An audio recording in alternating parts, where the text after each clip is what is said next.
Bonjour à tous et à toutes, je suis Thomas Louis et bienvenue dans La Quille, le podcast où on parle de culture avec ceux et celles qui la font. Cet été, pendant quelques semaines en attendant la rentrée, je vous propose des entretiens un peu particuliers comme des hors-séries d'été, exclusifs évidemment, autour d'un thème souvent primordial pour les artistes que je reçois habituellement, ce qui se cache derrière leurs œuvres. Une espèce de petit atelier où avec mon invité, on parle de tout ce qui gravite autour des livres, des films, des albums qu'il crée. Comment son œuvre se construit, quelles sont ses habitudes de travail, qu'est-ce que représente son art au quotidien.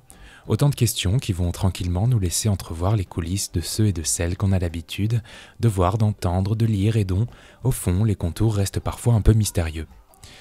Et cette semaine, c'est avec l'écrivain Florent Oiseau que j'ai discuté. Nous nous sommes rejoints dans l'un de ces bars de quartier qui illustrent l'univers qu'il s'est créé au fil de ses 3 romans, Je vais m'y mettre, Paris-Venise, et son dernier, Les Magnolias, tous publiés aux éditions Alary. Entre humour et mélancolie, entre héros du quotidien et histoires laissées sur le bas-côté, Florent s'est créé ce qu'on a tendance à appeler un véritable univers, dont nous avons parlé, mais pas que. Car oui, avec Florent Oiseau, nous avons parlé de son rapport à l'écriture, non essentiel selon lui, de la manière dont les titres de ses livres sont réfléchis ou encore des auteurs contemporains qu'il a lus, aimés et conseillés. Bonne écoute. Bonjour Florent. Salut Thomas. Alors, vous allez peut-être l'entendre de l'autre côté de l'appareil, mais on est à l'extérieur, on est dans un bar de quartier. Dans mon fief. Dans ton fief. On va pas dire l'adresse peut-être, mais on est dans ton fief. Que ça reste mon fief, non ? À Paris. Est-ce que c'est dans ces lieux que tu écris davantage ou pas ? Non. Heureusement que j'écris pas quand je me trouve ici parce que disons que le patron a une certaine propension à resservir mon verre dès qu'il est vide, donc je crois que j'écrirai des choses assez absconses et assez incompréhensibles. Ce qui implique déjà que tu écris sobre. Oui, obligatoirement. Ouais. Non, sinon ce sera encore plus mauvais que ce que je fais déjà. Donc non, quand je viens ici, c'est pour me détendre et en revanche chercher l'inspiration, mais pas écrire. Ok. Donc tu écris chez toi, je suppose. Exactement. Qui est un lieu confortable et cosy à souhait. Ouais, et puis tellement grand aussi en termes d'espace. Quel investissement ça demande pour toi d'écrire ? Moi, dans la vie, en règle générale, je ne me force jamais trop. Ouais. Et je ne m'investis jamais trop non plus. En amitié, en amour éventuellement, mais pas en termes de travail. Désolé, il y a un ami VTC qui passait. Donc moi, c'est pas tellement c'est pas une souffrance. Alors, je vois qu'il y a beaucoup de collègues et d'auteurs et d'autrices qui parle d'état de transe, de besoin vital. Moi, très honnêtement, j'écris quand j'en ai envie. Je pense beaucoup à l'écriture, mais je n'écris que quand j'en ai envie. Donc en termes d'investissement, en fait, c'est quelque chose qui est très inégal. Ça veut dire que c'est un jeu, un plaisir peut-être, un labeur Fatalement, c'est un peu de tout parce que même si je fais, j'ai toujours l'air d'être très en dilettante et de faire les choses avec légèreté, mais je m'investis quand même dans ce que je fais. Quand même. Oui, t'as quand même publié 3 romans. Déjà. Oui, puis c'est important. Puis je passe beaucoup de temps à les réfléchir, à les relire. Donc forcément, il y a des moments où c'est chiant, il y a des moments où ça me casse les couilles, il y a des moments où je prends beaucoup de plaisir. C'est un mélange de tout, et il y a des moments où je joue et je m'amuse. Et le moment de l'écriture en soi, c'est pas du tout un moment sacré où le monde essaie d'arrêter de tourner autour de toi, enfin plutôt continue de tourner autour de toi et toi t'es complètement dans ta bulle. Non, au contraire, moi j'ai besoin de rester connecté à tout ce qui se passe. Je crois que j'ai jamais écrit presque 1 heure d'affilée sans m'interrompre. Il faut absolument que j'ai un bruit de micro-ondes, que je regarde rapidement la télé, je regarde mon téléphone, un flash info, par le Judas de la porte, quel voisin monte les escaliers. Donc en fait je fais plein de petites pauses. En revanche, voilà, pas de bruit extérieur comme celui qui se profile. Non mais je pense que ça va aller. Mais non, c'est pas une introspection totale. Mais par contre, j'ai besoin d'être chez moi et pas de distraction extérieure, sonore par exemple. Je mets pas de musique, je mets pas la télé, mais je fais beaucoup de pauses. Et si je comprends bien, ce qui peut te faire arrêter d'écrire, c'est un peu la flemme. C'est... Ou la procrastination, comme on l'appelle. Ça peut être la flemme, mais ça peut être n'importe quelle autre source de distraction. Si je vois 2 pigeons en train de roucouler, ça peut me faire arrêter d'écrire. Si je reçois un message pour venir boire un coup en bas, ça peut me faire arrêter d'écrire. J'espère. S'il y a un match de foot que j'ai pas envie de louper, ça peut me faire arrêter d'écrire. Il y a tout un tas de choses qui au quotidien passent avant l'écriture dans ma vie.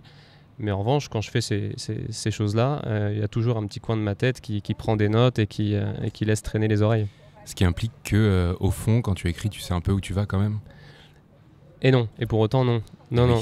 Et paradoxalement, je crois que cette absence totale de structure, j'ai pas de plan, je ne sais jamais ce qui va se passer dans mes histoires quand je les débute. D'une ligne à l'autre, je sais pas ce que je vais raconter. Et ouais, d'une façon assez paradoxale, je pense que c'est cette absence de structure et de plan qui, moi, me rassure. Parce que je suis pas obligé de me tenir à une fin, puisque comme la fin je la connais pas, je la découvrirai presque en même temps que mes lecteurs, et donc ça me rassure, moi. Est-ce que c'est pour ça que tu utilises, par exemple dans Les Magnolias, qui est ton dernier roman, qui est paru cette année, en janvier? Ouais. Est-ce que c'est pour ça que tu utilises des décors comme la maison de retraite où, au fond, il peut un peu tout se passer, quoi? Ouais, ça c'est hyper important d'avoir un décor qui ne te réduit pas dans ton champ des possibles. Ça c'est très important. Et en plus, voilà, j'étais un peu malhonnête juste avant. C'est-à-dire que quand je dis que je réfléchis... Ouais, désolé. Quand je dis que je réfléchis à rien, si les décors, quand même, pour moi, c'est important. Ouais. Par exemple, le bar dans lequel on se trouve, là, le tenancier est parti faire la sieste, mais la terrasse du bar,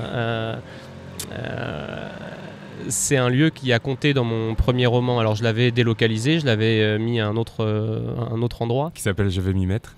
Ouais, exactement. Et dans lequel j'ai délocalisé ce bar, mais parce que j'avais besoin d'un décor familier. Je crois que j'ai pas encore suffisamment de talent ou d'expérience pour être capable d'implanter toute une histoire dans un décor que je connais pas par cœur. Et alors ce que je savais pas, c'est que, alors je vais employer un adverbe, tu as toujours voulu être écrivain. Et donc c'est pas arrivé par hasard, si j'ose dire, cette histoire. Toujours à partir du moment où j'ai compris que j'avais besoin d'un métier dans lequel je n'avais pas besoin de me raser quotidiennement et qui ne m'imposait pas des rythmes de sommeil drastiques, j'ai commencé à faire le décompte des métiers susceptibles de me plaire, et il ne restait pas beaucoup. Il restait quoi?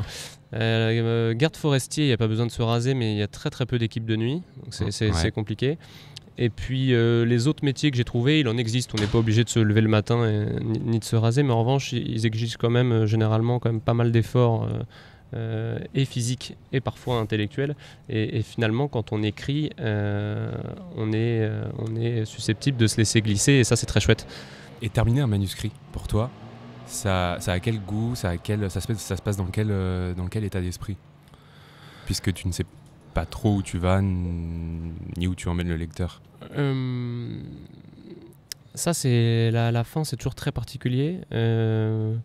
Moi, dans un peu tous mes livres, il y a jamais une fin très définitive, parce que j'aime pas tellement imposer une fin et dire c'est comme si c'est comme ça. Et puis je suis feignant aussi, donc une fin ouverte, c'est quand même quelque chose de très pratique. Et puis ça laisse à chacun la possibilité, voilà, de se faire finalement sa propre fin avec les éléments voilà, que j'ai pu disposer tout au long du livre. En revanche, ce qui est très compliqué, c'est une fois qu'il est terminé et qu'on le rend et que le livre part à l'imprimerie, chez l'imprimeur, c'est de se dire là ça bougera plus. Or, moi je peux ouvrir n'importe quelle page de mes 3 premiers romans et trouver une phrase que je n'ai plus du tout envie de voir aujourd'hui. Ouais, je crois que c'est un peu l'apanage de beaucoup d'écrivains. En parlant d'écrivains, est-ce qu'il y en a, ou est-ce qu'il y a des gens d'ailleurs, qui t'ont inspiré pour écrire, des sortes de modèles, si j'ose dire, en somme? Moi, il y en a un tout particulièrement, c'est Franz Bartelt. Qui est un écrivain que j'aime énormément. J'aime l'écouter, j'aime écouter ses podcasts, il y en a des très intéressants. Alors, j'espère que tu l'auras un jour dans la quille. S'il m'écoute. Et lui c'est un maître. Alors parfois même j'évite de le lire parce que Je lui jalouse tellement de phrases et tellement d'idées que parfois ça finit même par me frustrer un peu. Et depuis 2-3 ans, je lis pas mal Jean-Paul Dubois. Je n'ai pas encore lu le prix Goncourt, mais j'en ai lu quasiment une dizaine et pareil, il me déçoit jamais. Ouais, Une vie française, je conseille par exemple. Très très bon. Alors tes personnages, c'est un peu, en quelque sorte, des héros du quotidien, des gens un peu banals, pas forcément des ratés d'ailleurs, mais disons des mecs banals. Est-ce que ça veut dire que les petites villes, les destins peu grandiloquents, c'est ce qui t'intéresse le plus ? J'aime bien justement, je préfère héros du quotidien que anti-héros. En plus maintenant, anti-héros, ça devient presque à la mode. C'est vrai. Et moi, je veux pas du tout que mes personnages soient à la mode. Et ce qui m'intéresse, moi, c'est le moyen, c'est le quotidien, c'est le banal, comme tu l'as dit. Parce que c'est là-dedans que moi, je vois le plus de poésie et dans les grandes réussites, dans les grandes victoires, chez les gens pour qui tout va très bien. Je m'emmerde assez vite. Donc mettre sous le feu des projecteurs, modestes projecteurs, mais des personnages qui n'ont rien à foutre là, moi déjà ça m'amuse beaucoup. Et puis c'est peut-être une revanche perso aussi, j'en sais rien. Mais, oui, tu ressembles à tes personnages un peu ? Ouais, fatalement je pense. Ouais. Fatalement, ça dépend. Si on fait une biographie de Marie-Antoinette, bon. Ouais.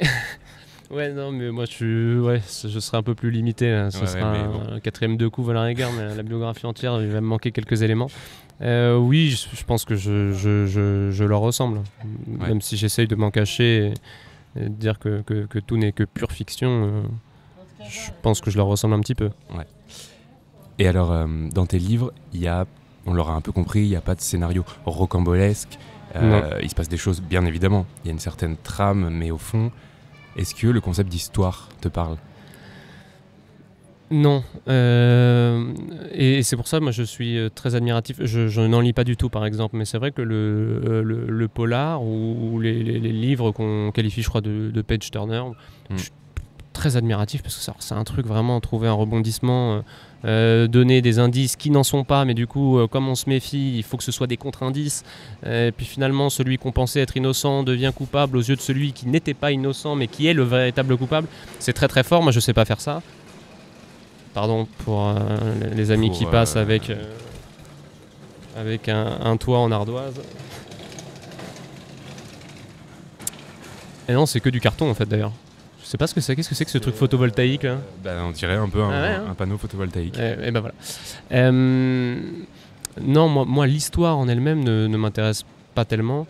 Ouais. Et si j'étais suffisamment célèbre et riche, je n'en mettrais même pas.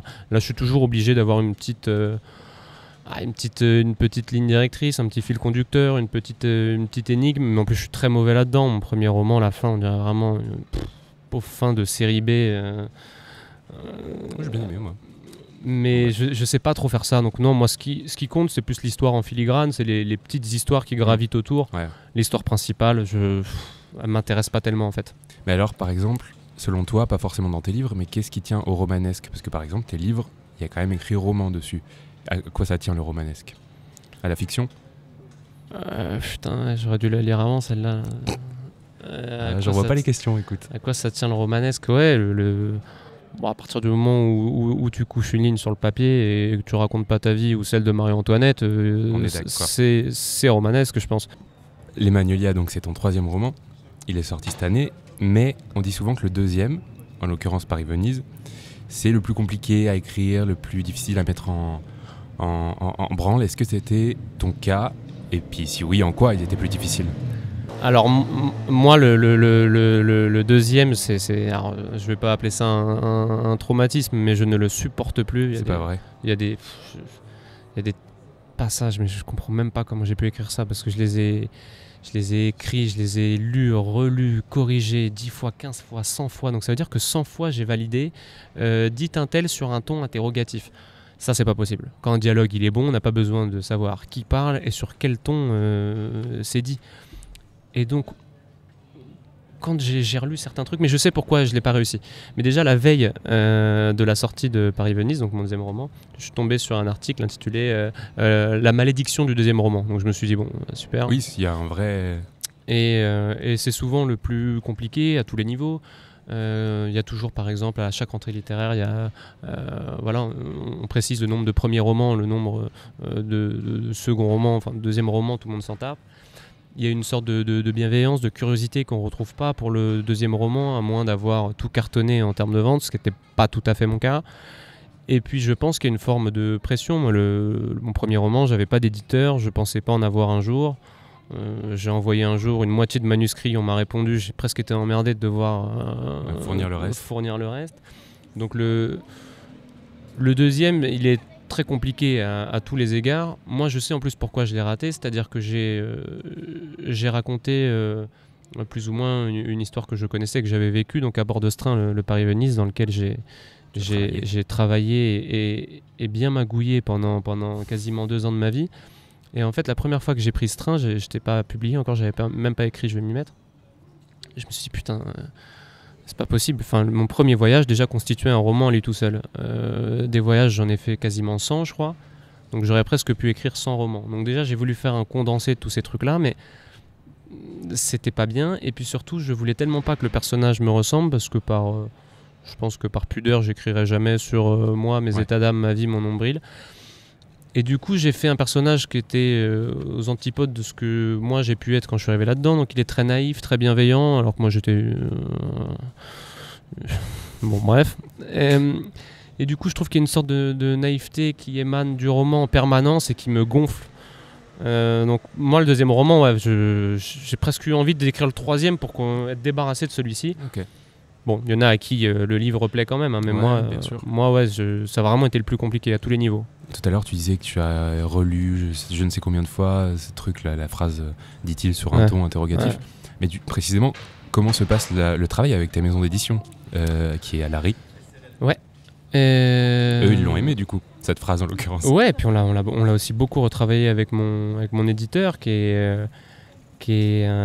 quelqu'un de très exigeant. Les éditions Larry, c'est une petite maison, c'est une maison qui ne publie que 15 ouvrages par an, parce que Guillaume Allary et Nicole Lattès veulent avoir un véritable regard sur chaque livre qui est publié, sur chaque histoire et donc sur chaque phrase. C'est un travail tellement colossal. Alors sur mon livre, sur mes livres moins que sur d'autres, mais du coup forcément lui en laisse aussi échapper et peut-être qu'il lui est moins sévère aujourd'hui avec ce livre que moi je peux l'être, mais du coup il y a un vrai travail avec lui, un vrai regard. Oui, voilà, au-delà de la phrase. Et il me laisse une liberté totale, mais par contre il me dit jamais bon la phrase c'est celle-ci. Bon, de toute façon s'il savait quelle était la phrase, il serait pas éditeur, il serait écrivain. Mais en revanche, il est très honnête, très franc. Et du coup, on a de vrais échanges. Et à chaque fois qu'il me demande de retravailler un passage, parfois ça m'emmerde. Je me dis, mais bon, il se prend pour qui? Moi, je l'aime bien ce passage. Et puis, quand je mets mon ego de côté, j'ai pas trop de mal à le faire. Et que je retravaille le passage avec les petites indications que lui a su me donner, je me dis, putain, merde, il avait encore raison, il est fort. Donc, il y a un vrai travail avec lui.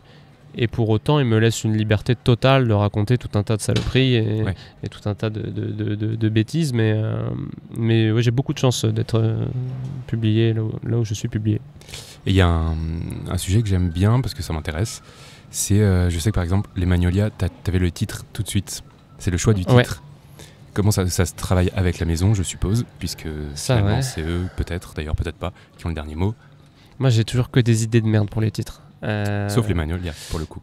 Qui est même pas une idée. C'est ce qu'il me disait l'autre jour. Il me disait, tu vois. En tout cas, il est resté. Il est resté, mais il m'a dit le titre. J'étais content. Il m'a dit le titre est pas forcément. Il me disait ça, on discutait. Tu vois, le titre est pas forcément exceptionnel. Ça m'a mis déjà une première balle dans la jambe. Ambiance. Il m'a dit mais c'était ça. Bon, alors moi, j'arrive pas encore à reconnaître ce que c'est qu'un titre où on peut dire de ce titre, c'était ça ou c'est ça. Ouais. Alors parfois, le pire c'est quand j'essaie de trouver des titres intelligents. Alors là, on a peut-être un petit exemple. Mon tout premier roman que j'avais écrit et qui bien heureusement avait été refusé par les éditeurs s'appelait Toute une vie de rien. Ouais. Et quand j'étais chez moi, je trouvais que c'était génial. En fait, c'est un titre à la con. Bah, faut voir porter quoi. Enfin, faut voir. Oui, bon après ça, faut voir le livre qu'il y avait derrière. En plus, le rien, on est d'accord. Toute une vie, un peu moins. Et du coup, mon premier roman s'appelait pas Je vais m'y mettre, c'était juste le nom du personnage. Comme il s'agit en fait un peu que de lui tout au long du livre, moi ça s'appelait juste Fred. Bon, il m'a dit Fred, ça peut être intéressant si t'es connu. Là, il faut quand même un truc qui accroche un peu le lecteur. Le deuxième s'appelait pas Paris-Venise, mais s'appelait Paris-Islamabad-Venise pour des raisons obscures, mais ça m'amusait beaucoup. Donc il m'a dit non, ça parle à personne. Et puis le troisième, il était d'accord avec les Magnolias. Le titre, ouais, c'est un truc compliqué et pourtant primordial. Et ça, je sais pas trop le faire. Et le lecteur dans tout ça? Déjà, est-ce que tu as des échanges fréquents avec ceux et celles qui te lisent, et est-ce que leur avis est important précisément? Puisque au final, c'est quand même eux le réceptacle de tout ça, si j'ose dire. C'est quelque chose qui compte beaucoup. Parfois, je trouve même qu'à l'époque où je voulais être écrivain, je fantasmais sur le fait qu'un inconnu quelque part, n'importe où en France, alors je sais pas pourquoi je le voyais à Grenoble, j'ai personne à Grenoble, mais j'imaginais... on salue tous les Grenoblois. Et puis le premier Grenoblois à m'avoir lu, je te remercie, parce que je pensais à toi avant même que tu n'existes, que tu ne connaisses mon existence. Et en fait, voilà, je me disais, être lu par quelqu'un, susciter des émotions à quelqu'un à 600 bornes de chez toi pendant que tu épluches une carotte, je me suis dit, putain, mais c'est pas possible, c'est magnifique, c'est incroyable ça. Et puis à force, j'en ai eu quand même plus qu'un, et puis pas qu'à Grenoble. Et c'est vrai qu'il y a des moments où, en fait, quand je reçois des messages très sympas, alors sur Internet, il y en a aussi qui sont moins sympas, mais ça fait partie du jeu, mais quand je reçois des messages très sympas, je suis toujours très touché et tout, et puis je réponds gentiment. Et puis parfois, bon, je retourne éplucher ma carotte et je me dis putain, mais non, c'est dingue en fait, là, il y a quelqu'un qui a pris la... Et donc souvent, je renvoie un deuxième message parce que parfois, je réponds de façon un peu automatique. Et en fait, non, c'est assez incroyable d'avoir le retour des gens et franchement, c'est un truc dont je me lasse pas. De temps en temps, je peux le banaliser un petit peu parce que je pense pas au lecteur quand j'écris. Oui, je vous entends. Et nous aussi, on t'entend. Donc, merde, j'ai oublié ce que je voulais dire. Mais en fait, j'écris pas pour les gens. J'ai pas un lectorat suffisamment important pour me dire bon, qu'est-ce qu'ils veulent, mes petits chouchous là, les 10 millions là, hein, les 10 millions de gens dans l'attente, qu'est-ce qu'ils veulent? Tiens, bon, moi, je vais leur donner ça. J'y pense pas pendant que j'écris. Et après, par contre, oui, dès que j'ai des gens qui viennent me voir, à me dire j'ai beaucoup aimé, vous m'avez fait rire, vous m'avez ému, c'est quelque chose qui me plaît beaucoup. Bon, et puis, il y a l'humour. Tous tes livres en contiennent plus ou moins une certaine dose. Et est-ce que toi, tu aimes en lire de l'humour? Est-ce que c'est quelque chose que tu aimes personnellement et qui a impliqué que tu en écrives, ou il se trouve que t'es drôle seulement, et puis... Je suis vraiment très drôle. Mais c'est dur, franchement, je trouve qu'en littérature, alors moi je me fais pas rire quand j'écris, hein, je peux rien, jamais un moment où je me suis fait rire en lisant un passage. Ouais. Alors que je suis assez content de moi sur le plan humoristique dans la vie, je me trouve assez drôle. Bon, quand je me relis, ça n'arrive jamais que je me fasse rire.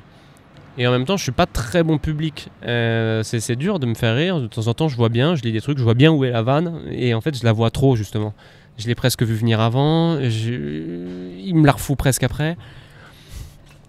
Et moi, j'ai besoin de ne pas la voir venir tout de suite. Et je trouve que c'est un exercice qui est très très délicat. Pareil, un dialogue drôle, c'est quelque chose qui est assez délicat. Et moi, les auteurs qui arrivent à me faire rire, c'est ceux que j'ai cités au préalable. Dubois me fait rire, Bartelt me fait rire. Et c'est vrai que en fait, c'est un exercice que je trouve tellement délicat que non seulement je ris, et en plus, après je fais putain, bien joué mec. Et non, c'est chouette, et c'est très important. Hein. Et toi, dans tes livres? Moi, je sais pas si j'en sais rien. J'ai été à la suite d'une obscure opération marketing, un article qui était paru dans l'AFP. Ouais. Le panneau photovoltaïque est de retour. Mais ouais. Non, il n'est pas de retour, il a été déposé. Il reste que l'objet métallique très brillant qui nous casse les couilles. Donc en fait, ma toute première interview, donc c'était avec un journaliste de l'AFP qui avait dit, donc, qui avait mis en avant mon livre parce qu'il était sur les premiers romans. Et il avait dit voilà, je vais m'y mettre. Donc c'était quelque chose de quand même assez mesuré. Hein. C'était un des livres les plus drôles et désinvoltes de la rentrée. d'un des livres les plus drôles de la rentrée. C'est devenu ensuite, sur le bandeau du poche, c'est devenu le livre le plus drôle de l'année. Or, c'est vrai que l'humour, c'est quelque chose d'important. Moi, c'est une forme de pudeur, c'est un exercice qui m'amuse. Donc, j'essaye d'en dispatcher ci et là. Mais c'est aussi un cache-misère, parce que mes histoires, il y a toujours un fond qui est assez sombre. Oui, voilà, j'allais justement en parler, ouais. Et moi, je préfère qu'on retienne ça. Donc, il y a des gens qui, parfois, viennent me voir et disent « Ah, bah, j'ai bien envie de rigoler. Je vais vous prendre celui-ci. » Oui, ça veut dire qu'on fonde pas tout sur l'humour, sur le cynisme, sur... c'est ça le truc, et je pense qu'il y a des gens qui ont été déçus en fait. Moi, qui ont voulu acheter le livre le plus drôle de l'année et qui ont vu finalement un décor assez sombre avec... Ouais. Est-ce que d'ailleurs d'autres formats te tentent, comme peut-être la nouvelle, qui est un format plus court nécessairement, et qui correspondrait peut-être à ton envie de procrastiner. C'est un format plus court. Je me donne une petite idée là. La nouvelle, le problème c'est que je ne peux pas publier une seule nouvelle. Non, alors admettons un recueil. Donc il faudrait écrire plusieurs nouvelles. Donc c'est plusieurs débuts, plusieurs fins. Plusieurs fois du coup. Par exemple. Mais en fait, un recueil de nouvelles, c'est beaucoup plus contraignant. Moi au début, je pensais que c'était un truc de feignant aussi. Donc ça m'intéressait. Et en fait, c'est très compliqué. Ça nécessite pas mal d'imagination. Moi, généralement, quand je suis perdu dans mon histoire, je parle de bouffe ou je raconte une connerie, j'en ai toujours à raconter. Et puis après, je reprends le fil de mon truc. Là, sur une nouvelle, c'est quand même quelque chose de condensé, donc on peut pas trop se perdre. Donc je sais pas si je saurais le faire. Donc pour l'instant, je n'y pense pas. Et après, les autres formes d'écriture, c'est l'écriture le théâtre, par exemple. Non, pas, les scénarios. Je saurais pas le faire. Franchement, je saurais pas le faire, mais. Mais pourquoi pas un jour, on salue tous ceux qui le font. Et on salue tous ceux qui le font surtout, c'est très important. Est-ce que tu as un avis Non. Sur... D'ores et déjà non. Ensuite, est-ce que tu as un avis sur la littérature contemporaine en France? Est-ce que tu en lis déjà, typiquement? Tu vois, je t'avais dit que je savais que ce serait non. Prévenu, hein. Est-ce que tu en lis par exemple? Ouais, non, j'en lis assez peu. Je lis mes potes, mes rares potes du milieu. Ce qui est déjà bien. Nicolas Robin, Olivier Liron par exemple. Qui est passé dans ce podcast. Eh ben ouais. Mais sinon, je trouve que j'ai un peu l'impression que c'est quand même toujours les mêmes bouquins, les mêmes problématiques. Donc moi, j'en ai absolument rien à foutre. Les mêmes scènes de sexe aseptisées. Alors on met un cachet de MDMA pour que ça fasse bien. Les trucs que je vois passer m'intéressent pas énormément, mais bon, il faudrait peut-être que je sois plus curieux et que j'élargisse. Et merde. C'est l'autoroute du soleil. Ouais, j'ai choisi le pire endroit. Mais je lis quand même de bons trucs. J'ai lu aussi récemment, j'ai lu 2 très bons livres j'ai lu Anatomie, ça c'est très bon titre. C'est 2 très bons titres et 2 très bons livres. Anatomie de l'amant de ma femme de Raphaël Rupert, je crois, et Chronique d'une station-service de Alexandre Labruf. Chez Vertical. Putain, t'es bon. Et donc moi j'ai été pompiste, c'est l'histoire d'un pompiste en Seine-Saint-Denis. J'ai été pompiste en Seine-Saint-Denis, donc ça ne pouvait que me plaire. Et en plus j'ai trouvé que, pour les deux d'ailleurs, là pour le coup les deux sont drôles et les deux sont intelligents, et je trouve qu'il y a tous les ingrédients que j'aime.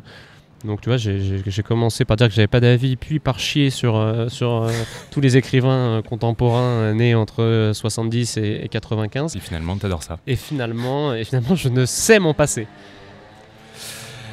Pour finir, est-ce que t'as des projets là en ce moment, t'écris ou pas? Ouais, j'ai commencé à me balader et un début d'histoire. Je sais pas trop ce que ça donnera, je dois l'envoyer. Alors là, à l'heure où nous parlons, nous sommes... On est le 30 juillet, je crois. Voilà. Et je dois l'envoyer début septembre, donc envoyer un début à mon éditeur. S'il est content, on continue et ça pourrait voir le jour en 2021. Mais bon, il faut déjà qu'il soit content et que je continue d'écrire un petit peu. Mais j'ai un quart de livre à peu près. Bon. Ok. Et allez, une petite dernière question, mais t'en as déjà parlé peut-être. Est-ce que récemment t'as eu des coups de cœur culturels, des choses qui t'ont un peu marqué? Putain, j'ai déjà cité 4 livres. Ouais, voilà, je pense que si t'en as pas, je pourrais te comprendre. Alors, attends. Déjà, on a été quand même confinés, donc j'ai pas pu aller au théâtre autant Non, je rigole, j'y vais jamais. Non, putain, la dernière fois que j'ai été voir un film au cinéma, je crois que c'était... T'en as peut-être vu en DVD. Putain, non, pareil. Quel bon film j'ai vu.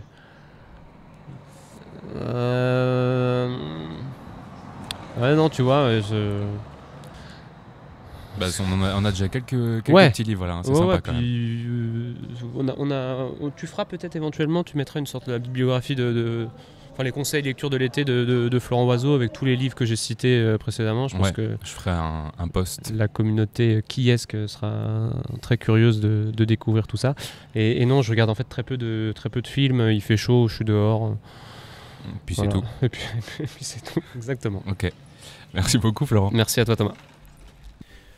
Et bien voilà, la quille de l'été c'est terminé, mais on se retrouve dans quelques jours avec un nouvel entretien, un nouvel invité, un invité musical, pour parler de tout ce qui gravite autour de son œuvre. Merci beaucoup pour votre écoute et bel été.